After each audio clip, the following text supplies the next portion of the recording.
Okay, everyone, coming to you from my little weather center here in Chicago, and we are talking about the threat of some severe weather on the way over the next 24 to 48 hours. It's going to be really active across northern Illinois, so let's get to it. Okay, one thing you're going to start to notice on Friday is that winds will really start to pick up in intensity. We're talking about gusts during the afternoon going up to 30 to 45 miles per hour and then getting even higher as we head into Saturday. But I want to talk about the severe storm threat here first. We're going to have a line of rain and storms moving in very late Friday night. And you can see on this graphic, these storms really not starting until after 9 o'clock. So getting closer to I-39 between about 10 and midnight, and the possibility of some severe storms in the forecast. So we advanced this to about 1, 2 in the morning. There you can see those storms still with us moving through Chicago and then into Northwest Indiana. These storms will be racing to the east, so really hitting any given area for a period of about 20 to 45 minutes and then out of here. However, the possibility with the instability, the strong winds, and the shear in place that we could see some strong, damaging, destructive winds in excess of 50, 60 miles per hour as this races through, as well as a few isolated tornadoes.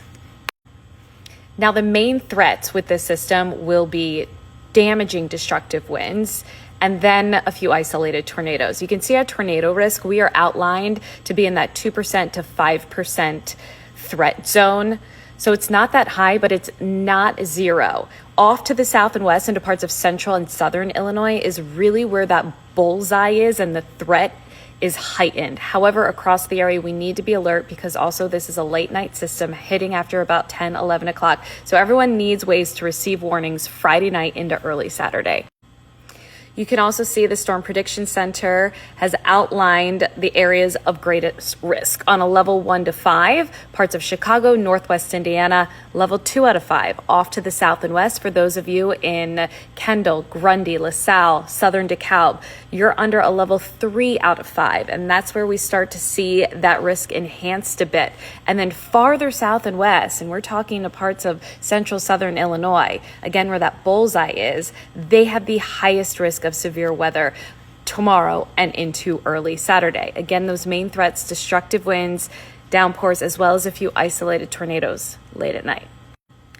Okay, outside of our storm threat, which is very late Friday into Saturday, really for a brief period of time, again, between about 10 p.m. and 3 a.m. into Saturday morning, we're going to be experiencing a long duration event of very high winds, a wind advisory in effect for our Friday across the entire area.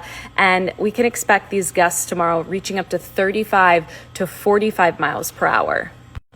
A high wind watch has been issued for Saturday. In fact, Saturday morning and into the early afternoon, we're expecting those winds to intensify, with gusts potentially reaching up to 50 to 60 miles per hour. The threat for damaging, destructive winds, not out of the question here. We're talking down trees, power outages as well. So much going on Saturday, St. Patrick's Day festivities.